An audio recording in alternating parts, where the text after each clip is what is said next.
biso yom tozali kongomani lobelaka biso oya awa rapidement oya kotala makambo ezoleka makila ya kosangana te bato bazoki bato bakufi lisolo ya mboka babetango na bayimboka ezalaki esengo mingi mpo na ngai kobeta lisolo na bakongomani baye na ndela ekolo bo moko kaka Congo nde mboka na biso ekolo bo moko kaka ekolo Congo kotala loposo te kotala tribu te toza tata bo moko ekolo bo moko na lisanga nde tokosauve mboka oyo ekende liboso. Oui, le Congo sera sauvé. Ngana bino tokutani boyebi rendez-vous ya mikolo miso tokutana na 21h juste bozwa rendez-vous sacré oyo.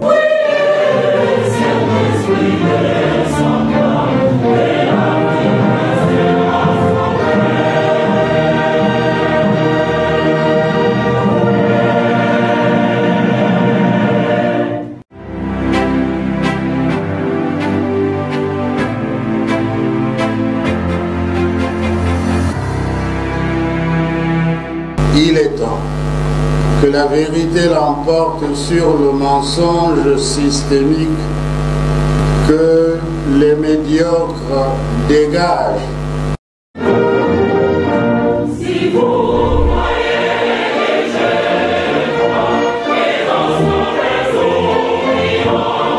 et comment qu'on sala biso diki diki ya ko défendre Congo yango pambate en dehors na yango Congo tozana ekolo mosusu obele Congo yango Congo yango yali ko motiver biso to défendre yango to lobela yango pona mbongwana na yango pambate mbongwana eyaka na bato baza conscient bato bamiyebi o bazali bato bayebi ete oyo bazana yango nde yango ezali précieux esengeli ko batela yango bande konanga yango monete biso mokumba ezalaka monene ata kuna tikal na ngonga moke ata kuna tikal na ngonga nini pona 2 minutes pona ngai ezali suffisante pour na défendre ekolo Congo mboka na ngai bande konanga pona Congo tokoloba France botiki ba français Rwanda na ba rwandais Angola botiki ba angolais Belgique botiki ba belge mais Congo botiki ba congomani ya solo solo yango monete motivation wana koyeba o tozali nde sala kabiso ete mikolomi surtout za bino bande konanga.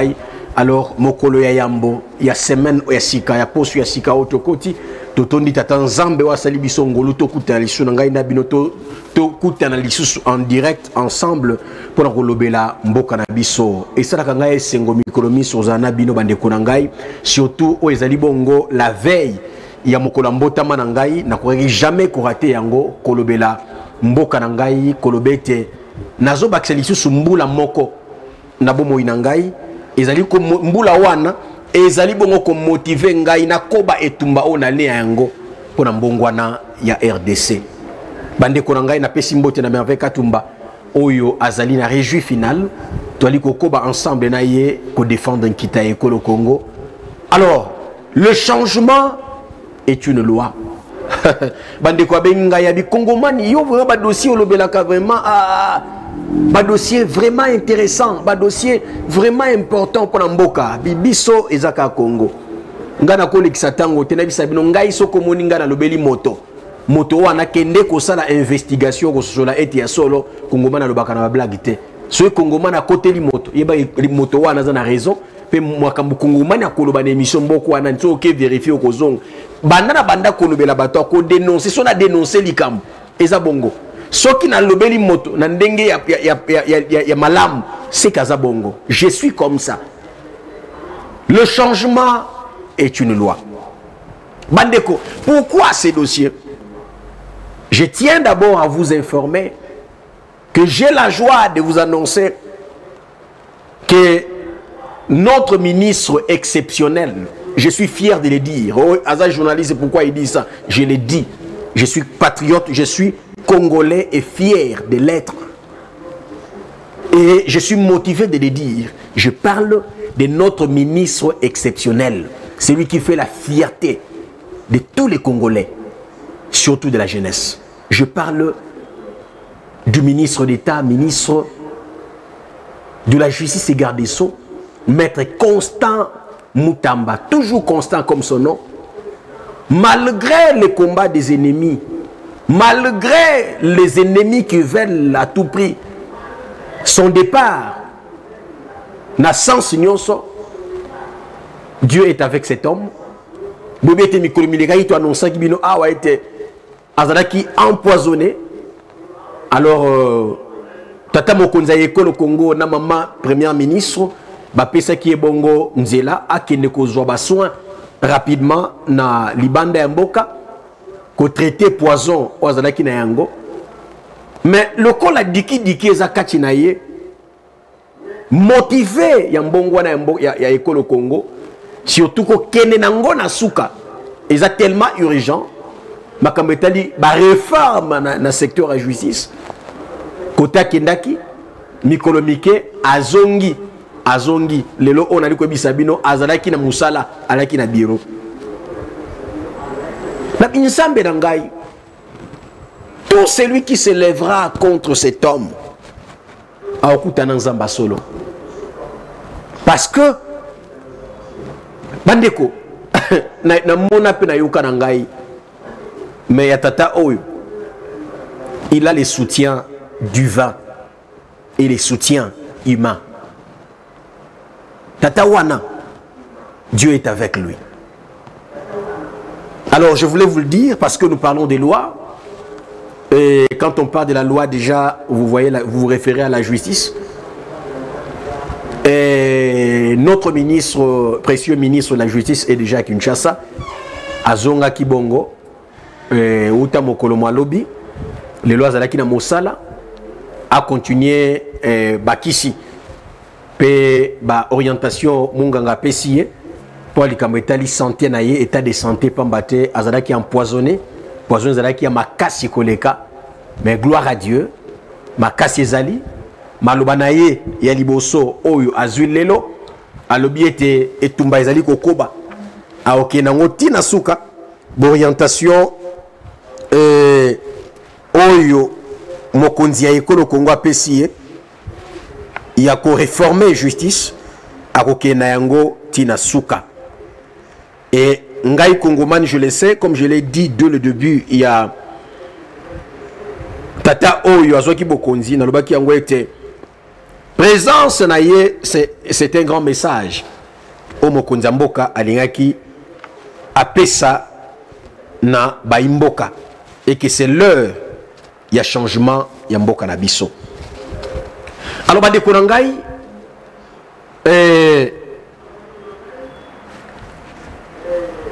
le changement est une loi. Nakolembate kota disabino que le lombo kanabiso makambo ebele soki tozonga kisima cause na yango ezali kozanga kotia mibeko na mosala. Mais il faut savoir que le Congo ne souffre pas des lois.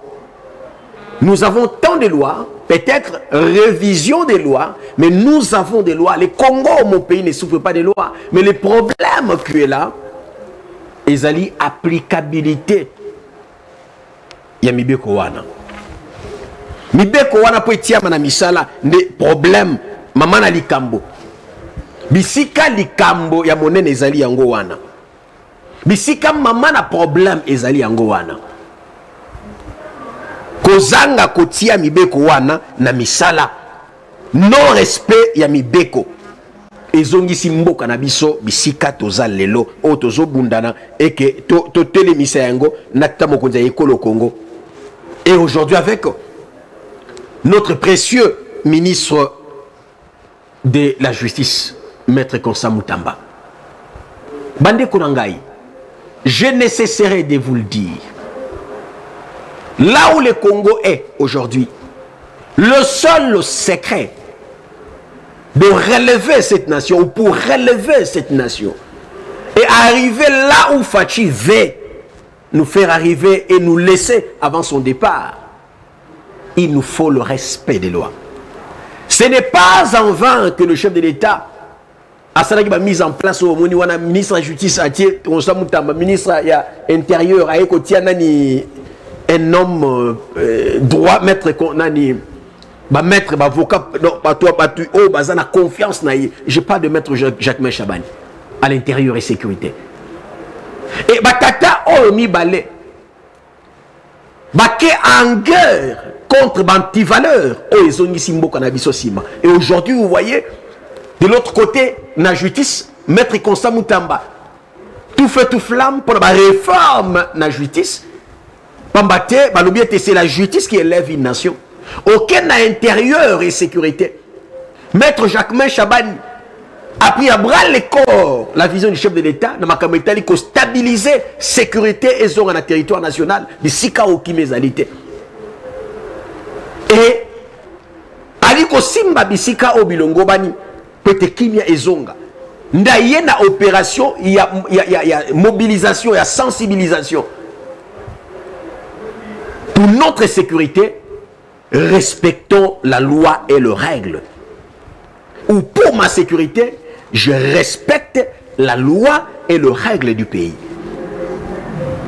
Bande konangai botela makambebele yo sele malelo. Aujourd'hui c'est lundi. Lundi 16 septembre.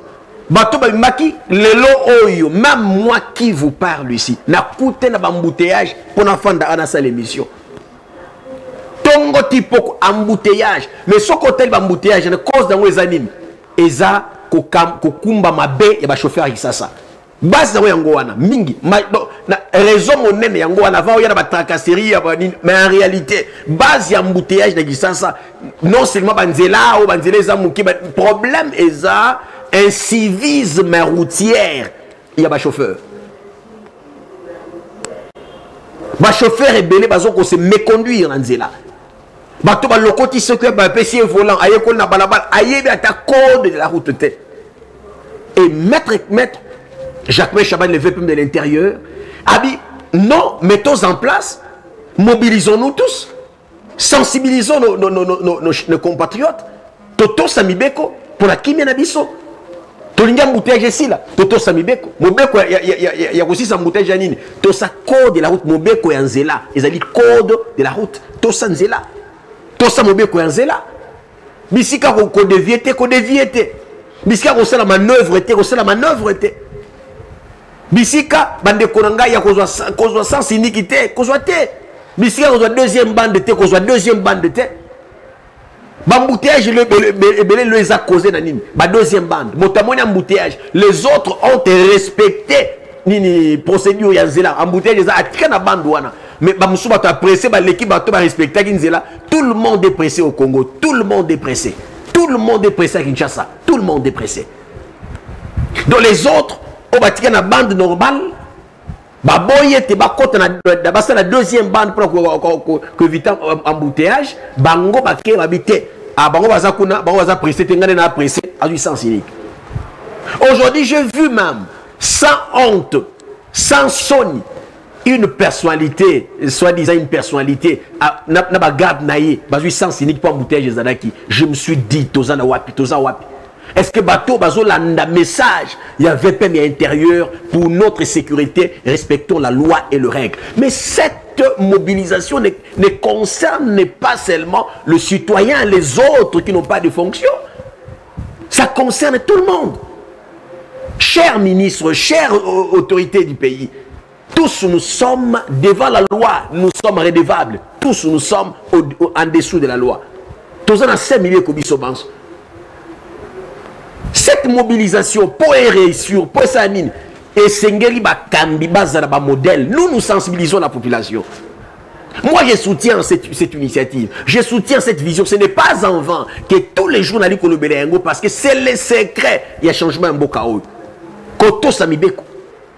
Moto Simibeko. Moto Asalimabe, Asalimabe.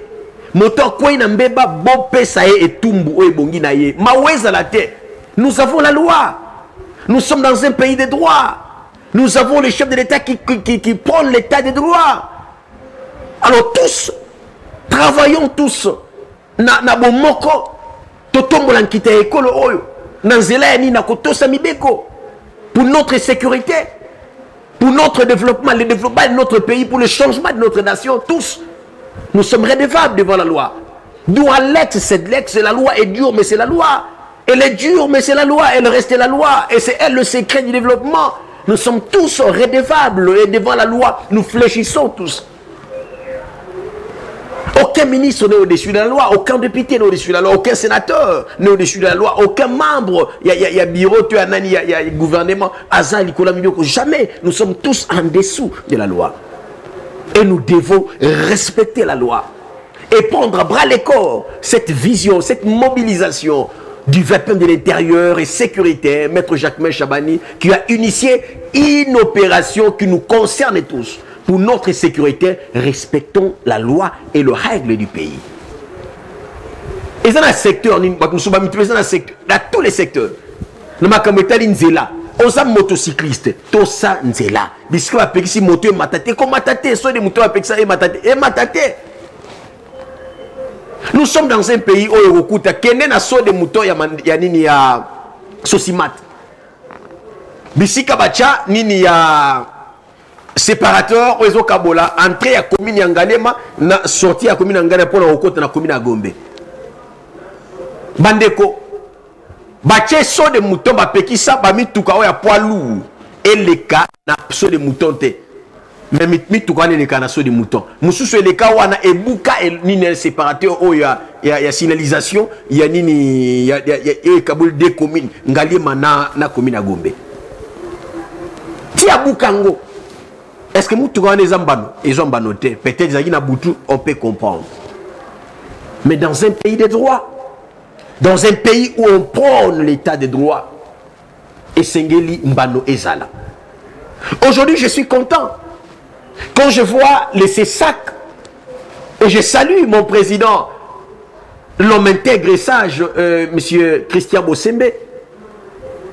Merci, et Longoni Yanayemwa Namboka. Nous sommes fiers de vous. Voilà, mbano oyo pesaki bandeko ya Canal Plus. Oyo bopekisaki ba diffuser série ya nini ya des bachelors te. Mais bango ti ba diffusaki yango et aujourd'hui la chaîne Pop Canal Plus Pop, je pense Canal Pop ou Canal Plus Pop est bloquée.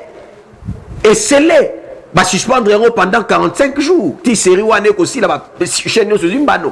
C'est comme ça que les pays marchent. Mais la même rigueur, on va tirer dans le canal Pop pour le série des bachelors, c'est ça qui est suspendu dans la chaîne. Nous voulons que cette rigueur écoba dans le domaine, dans le secteur Nyonso, écoba. De musiciens païens qui chantent des insanités dans le bango, suspendez-leur, bon suspendre bango. C'est comme ça que les pays marchent. Quand même rigueur, on a maître Christian Bosembe, président, c'est ça qui attire pour suspendre chaîne ya Canal Plus Pop. Nazo senga même rigueur on a écouté dans le secteur, c'est comme ça que les pays marchent. Motamei qu'on défie l'État, l'État la guissier que yende mokonzi, yende dirigeant, yende mokambi, c'est comme ça que les pays marchent. Et les gens auront peur. Prochainement, on va passer meeting, on va diffuser le côté. C'est comme ça que les pays marchent. C'est ça un État. C'est ça un État. Et là, je suis fier de mon pays. Je suis fier d'une autorité comme Christian Bosembe. C'est comme ça. Mais nous attendons. Et que cette même rigueur, écoba dans le domaine, dans le secteur, dans le département, écoba bongo. Tout le monde appelle censure. Écoute, dans ma campagne, banzembo. Ba musicien, au bazo misa banzembo, ba bêtise, ben sanité. Na mona ki moko auta ki boloko wana, mais il paraîtrait à préparer nzeo musu ya ben sanité. Akende so akende so bolongole makala kendolo akende ndolo. On ne va jamais soutenir des anti-valeurs wana, jamais. Jamais. Et puis tout le monde va te dire plaider oh non, biso ba koki se abo to sengi musicien na bima un moteur so be bisa mœurs. Moteur qu'on travaille pour la mentalité qu'on ait ça bêtise, et surtout je viens encore interpeller Minani président ces sacs. Il y a Christian, nous attendons aussi. Ba musicien au balati sera ba danseuse na bango ba tenir à moitié nu. Papa de saigner sanction. Na ba chaîne nyos. On va diffuser banzembo ba musicien wana presque ba sous-vêtements et sengeli ko suspendre et puis ko interdire banzembo wana ebeta na mboka na biso et bêta maté et puis ils a diffusé dans la télévision na biso. C'est comme ça que beaucoup mona tozonga na makambo karawana éducation na citoyenneté kozongi sabatu na éducation.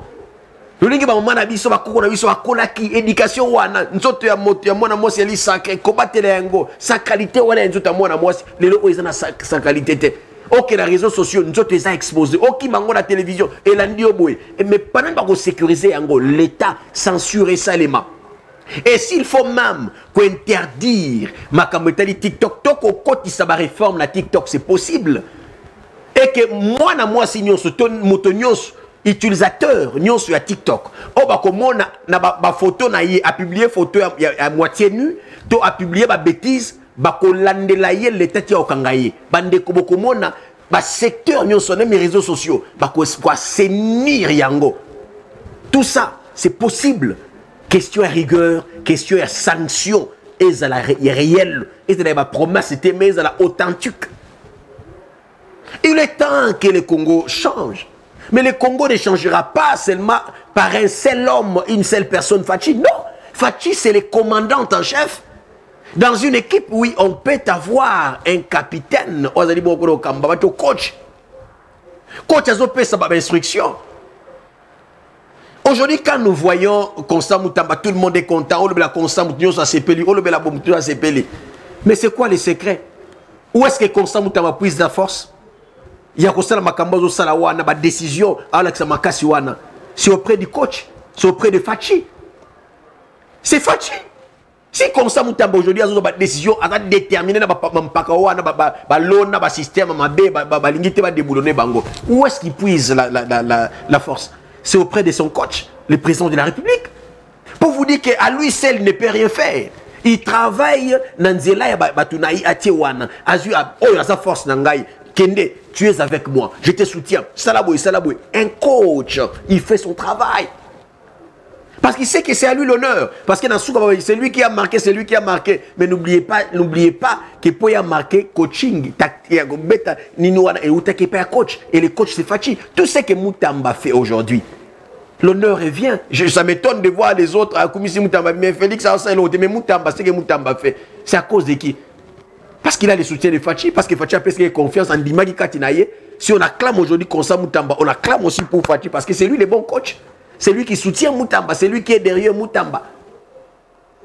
Ah, il faut qu'on se le dise, parce qu'au Congo, on a Moutouonga, dans un opposant, journaliste et opposant, à combattre le pouvoir à Fachi, mais à Koumisara ministre, à gouvernement Fachi, à Koumisara président à IGF, et à Koumisara inspecteur général de IGF, ça m'étonne. Oh non, journaliste engagé, journaliste boy, Fachi a la beauté, mais les mêmes journalistes qui combattent le pouvoir de Fachi, qui combattent Fachi a le côté, qui insultent et traitent tous les mauvais noms, le chef de l'État, mais au Komonaye, la vidéo Moussa Sali, Azo Koumisa, Nani Gilles Alinguet, Azo Koumisa, ministre Songolo, Azo Koumisa, mais bande de côtes qu'on se le dise, ça c'est être malhonnête, s'il vous plaît, excusez-moi de le dire, c'est être malhonnête. Mais tant que ça moto ça na kati ya pour au facha nommé au fachi mutachia ça la musala bien pourquoi facha chaki son autonda c'est-à-dire que moto wana azo exécuter malamu vision mokonzi pesa qui est soyez un peu cohérent dans ce que nous disons mes frères et sœurs, soyez cohérent. Je suis estomaqué aujourd'hui Bandeko, je suis très en colère, excusez-moi de le dire, j'aime pas me mettre en colère mais je suis très en colère. Pourquoi? Je voulais parler de ce dossier parce que nous parlons de la loi. Le changement est une loi. Des anciens kabylistes du hier, des gens qui ont critiqué hier le pouvoir de Fachi, qui aujourd'hui m'appellent si bango chance.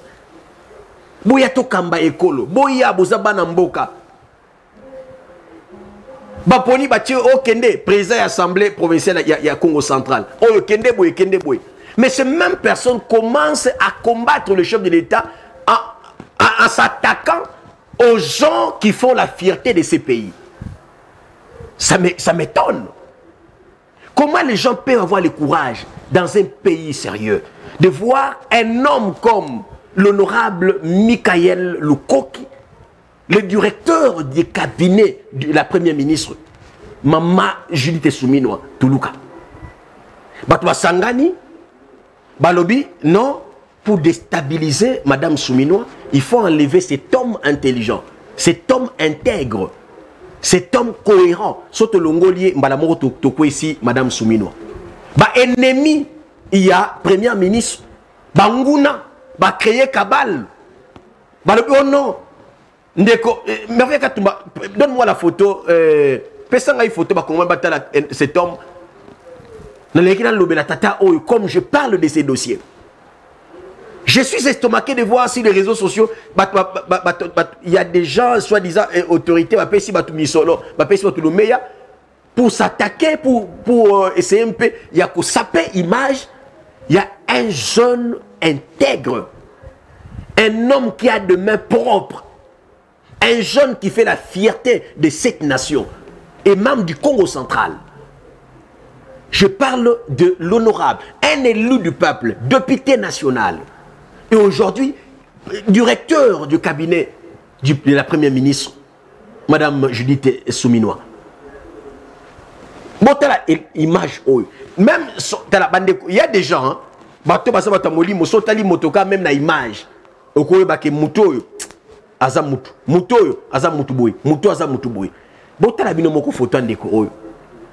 il s'appelle, il répond au nom de Michael Lukoki. Il est directeur des cabinets. Il y a Maman Judith Tuluka. Batomoko Basangani, Balobi, pour te combattre Maman Oya Rissiote, il faut tout s'attaquer na moto azali chef ya cabinet na ye. Et ça bongo, oui, il faut combattre parce que c'est lui le chef du cabinet. Ce qui te quoi ici, to salika nyon soba longola eba quoi ici a esili. Parce que ce n'est pas en vain que Maman Soumino a fait confiance. Mais pourquoi a fait confiance? Parce qu'il répond aux critères. Où il longo pour moto, azala directeur du cabinet. Surtout, il y a chef, il y a gouvernement, il y a Mboka. Il est là. Cet homme, un homme intègre. Un homme où on a passé propre. C'est un élu du peuple. Aza élu du peuple. Na territoire, il y a Madimba, Bandekorangai. Na Congo central, na district, il y a Lukaya. C'est un élu du peuple. Mais maman, je dis, non, non, non, non, non, toi, ok, siéger dans le Parlement, ok, siéger dans l'Assemblée nationale, j'ai besoin que Bouania Ozana Yango, intelligence, sagesse Ozana Yango, au service de la nation, Penenangai, Tokamba gouvernement, ensemble, Tokamba primature ensemble. Après, c'est charge, il y a cabinet. Le col à Congo central. Le col à quelqu'un qui est en train de pâter dans Moussala Oligosala. Comme quelqu'un qui a des mains propres. Comme quelqu'un qui défend la vision du chef de l'État. Comme quelqu'un en tant que une personnalité qui a cette honorabilité en lui. Qui est l'incarnation évidemment ma première ministre. Non, non, non. Pour te fragiliser, il faut pas créer dossier. Oh non, créer dossier na bango. Asangisa qui va député provinciaux pour déstabiliser assemblée provinciale, pour déstabiliser gouvernement, pour déstabiliser boy, pour réunion, il y a combattre en batama. Réunion va dire que le Bénin sans photo, sans preuve, va manigancer dossier na bango pour saper, pour salir image ya tata oi. Je viens interpeller ici. Moi, je n'ai pas peur. Excusez-moi, moi, je dénonce Bande Konangai. C'est ça même ce que je fais ici. Moi, je suis contre les antivaleurs. Moi, je suis comme ça. Aux Alanans, ça ne me concerne pas. Quand tu combats quelqu'un qui travaille dans la vision du chef de l'État, dans la vision du peuple d'abord, dans la vision du peuple, au Kukutanangai. Ici, j'interpelle, messieurs les présidents, il y a l'Assemblée provinciale à Congo central. Ndekonani Papi Mantezolo. Papa, excusez-moi de le dire, hein. Nous connaissons vos limites, nous connaissons votre incompétence.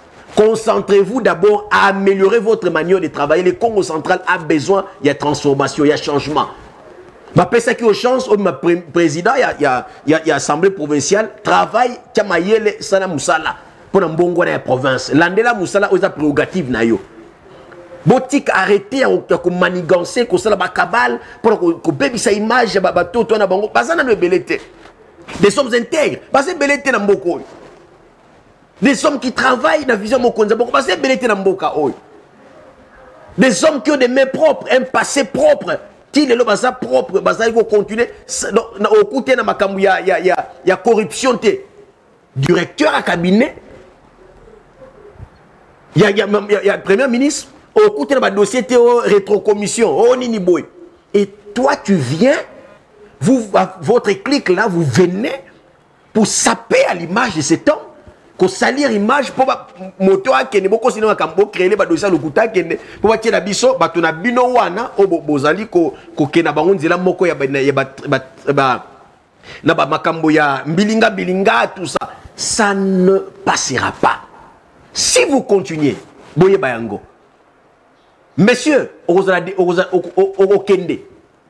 je vous dis, tokopé sa mot d'ordre et ba député nyoso wana ba oko sa président de l'Assemblée provinciale.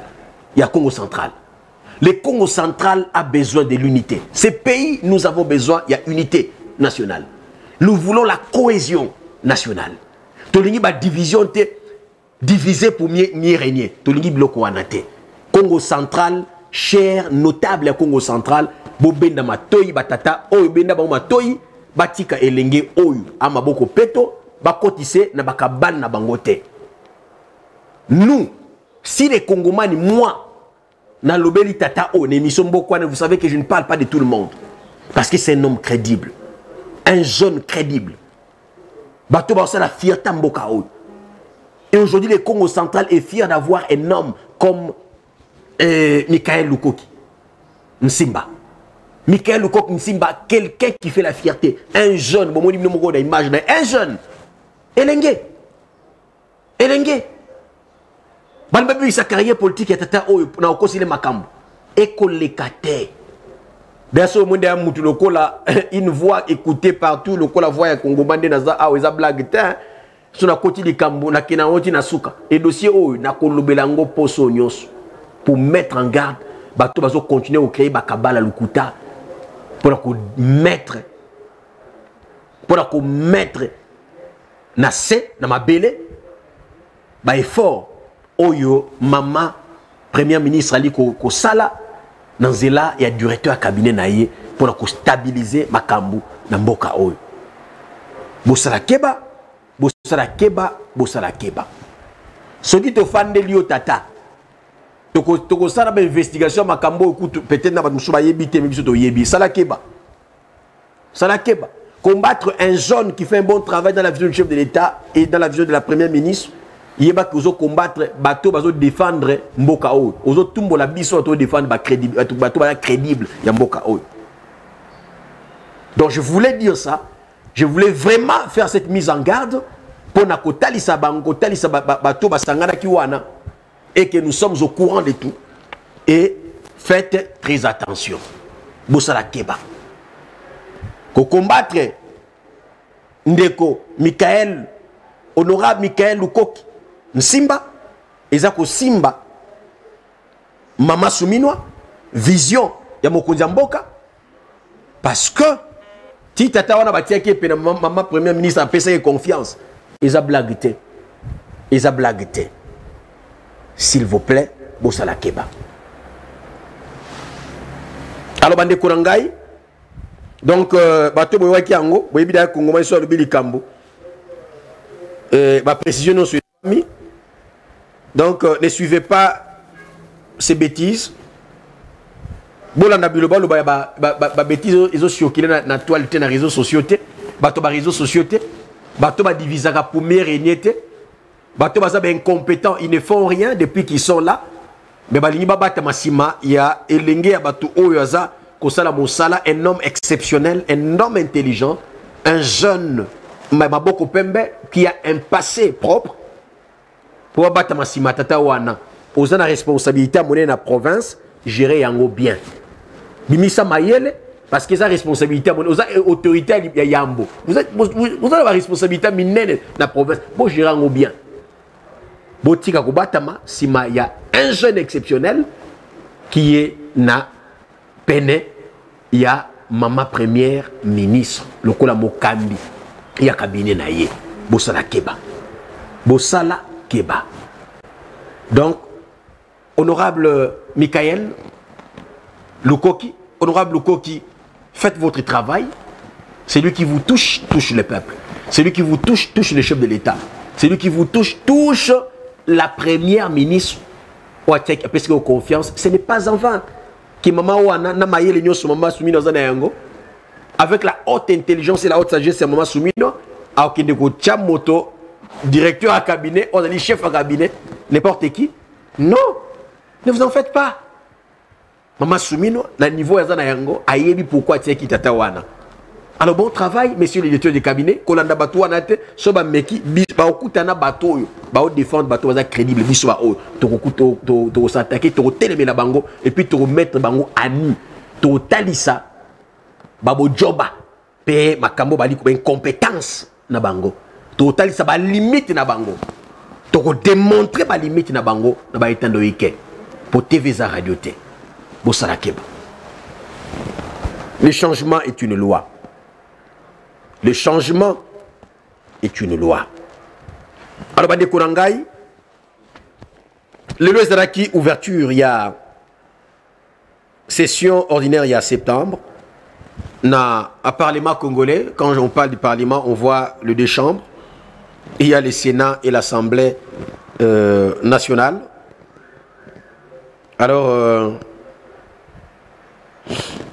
Bande Kourangaï, ba discours et Salimaki Nabakambi, il y a les deux chambres du Parlement congolais.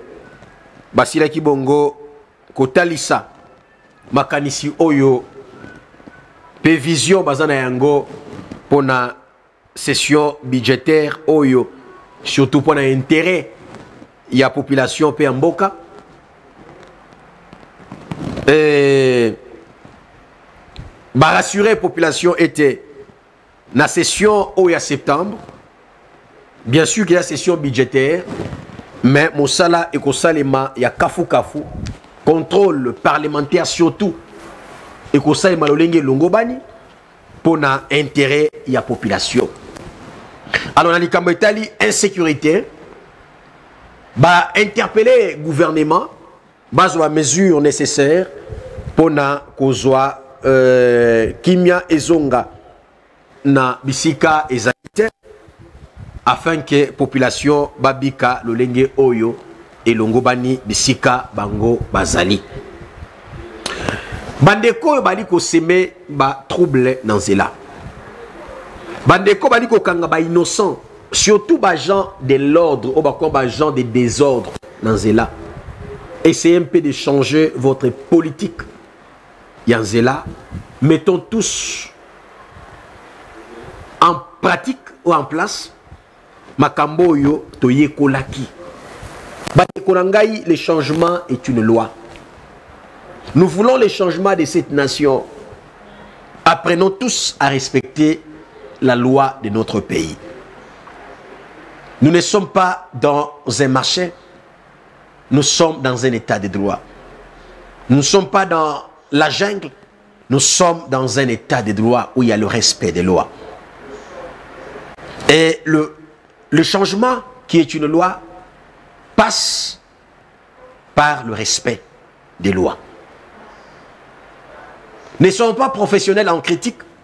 Makambo simbate, bandato makambo bongwalate. Mais qu'est-ce que toi tu fais à ton niveau? Pomboke liboso. Oza moto liboso au critiquer qui sa salité bosoto banini. Mais yo tango melaka mayo bo molangi wapi? O tango melaka ji o chaka molangi na yo akopale wapi? Tango melaka au pur o boire sachet wapi? Mais tu es le premier. Congo qui ça bosoto qui batike liboso salité gouverner pas yé tozo mona boyete. Mais messieurs banana na changement na yomoko parce que le changement est une loi. Impose-toi le respect. Yomoko na s'imposer mi pesa na le respect yope contribuer pour le changement mboka na yo. To samibeko. Chapeto bisika yo zali na niveau yo zali. Montera mota contribuer. moto pardon après sa contribution au yaye na niveau au yaye azali nde bongo na yaka nde bongo changement yaka. Mais quand nous tous nous sommes focalisés, faisons d'abord notre part. Faisons la part des choses. Que chacun de nous fasse quelque chose pour un bon Wanambokaoui. Et essayons de mettre en pratique cette opération lancée par les VPM de l'intérieur et sécurité. Pour notre sécurité, respectons la loi. Alors, Bande Kourangaï, je pense que pendant l'élo, Nayaki Gochaba base. Bon, moi, ta réaction. Allô, Ndekoubengi Bissouap. Allô? Voilà. Donc, c'est demain, peut-être que j'aurai le temps de vous prendre et d'avoir les appels. Excusez-moi pour aujourd'hui. Je suis venu vous dire que je suis en bon état et ça va chauffer cette semaine. Allô, Ndekoubengi Bissouap. Allô? Allô, Gilles. Mbote mwana mboko bengi biso wapi? Papa Mboso tabengi yo. Oui, Papa Mboso, toi kolanda yo papa. Voilà. Na pesi mbote wana papa na ngai. Papa leki na ngai. Na pesi mbote papa leki. Merci Papa Mboso. Na pesi mbote na libota mobimba. Toza en direct tokende. Toto samibeko pona mbongo na mboka na biso. Mbote Maman Marthe. Allô Maman Marthe. Mbote Maman Marthe. Lelo tunamoni kuweza na ngosuti na odinga kana sala programme le beto changer na ba téléphone on a pour moi telo pena TV zati ko na pour kuzala. Exactement. Na sepeli ndenge che afficher les changements et une loi. Ouais. Oui, changement sont au médical pour appliquer la loi. Maîtrisant penza makambo ebele ko changer na mboko. Très bien. Et puis papa constant mutamba to souhaiter kaka nzambe nde bato babangiso ba osala mabe mboko linga batu ya malamu nzambe soka zana ye mto osala mabe ozala ti. Très bien. Normalement mboka nzambe alobi ke tango asisi mokabi cultiver la terre. Donc on tinga te biso to sabe fort. Ba mboka na bango biso pe tous dans la souci que mboka na biso vraiment il faut tout ça là et fort mboka na biso pe et sens tout ça pe crédibilité ba mboka msusu pe ba mona biso peut-être quoi ba tout le monde ça la bien papa mbemba ninga lo babo ningo lo dit que ba musique wana ya ba sanité wana ba ndeka penda ko suspendre bango po ba péché bon ba message buzo ba neleka papa ji ba mbemba moi ba message wana ba te dira ba bakati ndaka pouvoir balance ka premier pouvoir satanique. Très bien. Parce que complètement mon cas que sanité mon la mission de détruire. Donc on peut s'appeler ça la passage yo pour yende ngo côté en premier envoûté ba ni ça la satané tomboa. Et puis sous papa je vais même dans la clinique là bas suspendre. Mais ba ni konzela na oka sushi na oka ba komola ba ona kati. Ba komola ko ko sala nini na ba kambo ba to mo ke ba to indi la gloire à satana ba ni sala moko message moko.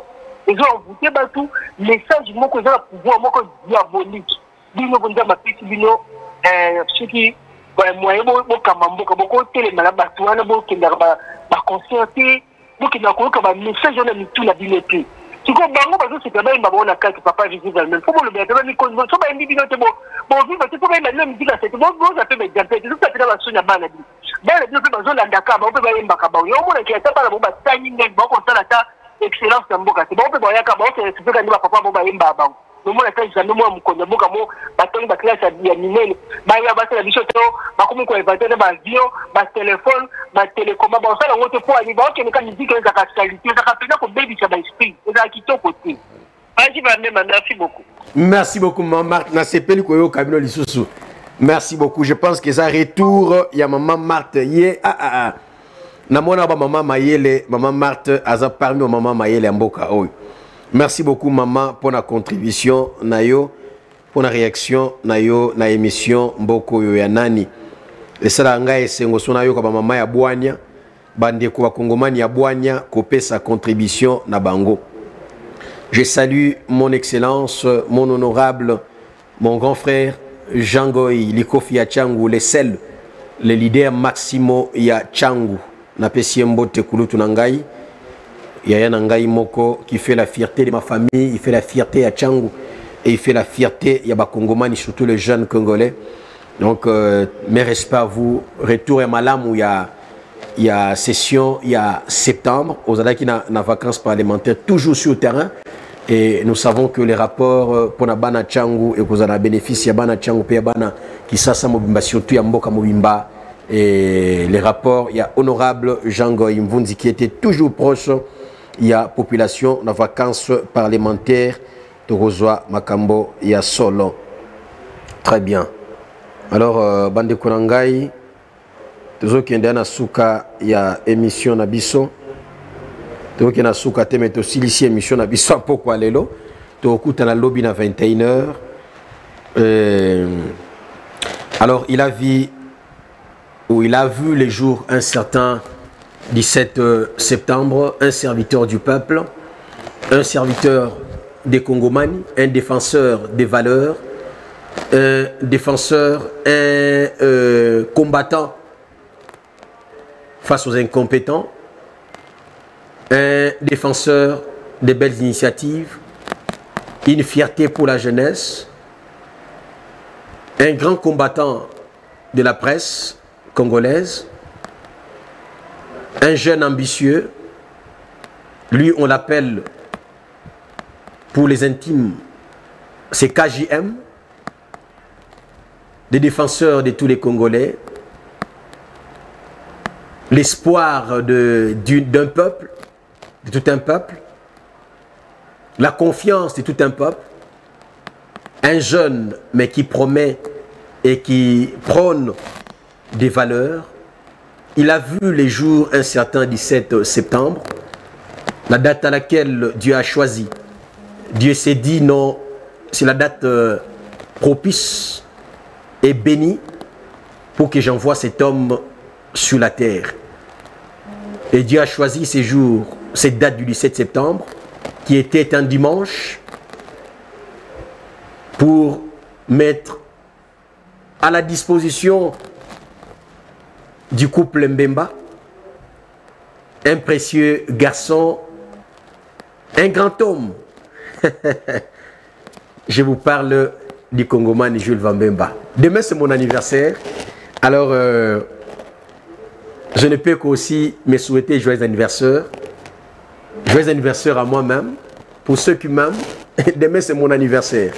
Je ne sais pas au komelangai au tindanga cadeau au salangai ni na yebite. Benga na lobi na bino. Joyeux anniversaire au Congoman Jules Vambemba. Donc namona mokili le 17 septembre, le 17, eza mokola mbota manangai, mardi le 17, eza mokola mbota manangai. À vous. On se revoit demain à 21h juste. Merci à Merveille Katumba, mon réalisateur principal et des bases. Merci à tous ceux-là qui m'ont suivi. Je suis de cœur avec vous et fier de vous avoir comme téléspectateurs et compagnons de lutte. Nous sommes ensemble et nous allons nous battre jusqu'à la victoire finale. Que Dieu bénisse les Congos, que Dieu bénisse les peuples congolais et que Dieu bénisse tous ceux qui nous ont suivis. Merci au président directeur général des Bomoko Média Télévision. Merci au président Jean-Paul Choufila Ilunga. Merci à ces grands hommes, Monsieur Honoré Kabongo HK, Kongomani, Limemia, toujours et Painayo. Alors, le beza anniversaire à Kongomani. Tonton HK, les grands hommes, les boss HK, Honoré Kabongo. Demain, c'est l'anniversaire du Congomani Jules Vambemba. Donc, lobby anniversaire à Congomani Jules Vambemba. Monsieur l'assistant, passez les messages au boss Honoré Kabongo que demain, qui est le 17 septembre, il y a des soldats du peuple, il y a Congomani Jules Vambemba, les journalistes du peuple, les défenseurs des valeurs. Abotama le 17 septembre. Souhait, cadeau, non abokonaye. À vous, lobby, na 21h. Que Dieu bénisse les Congo. Au revoir.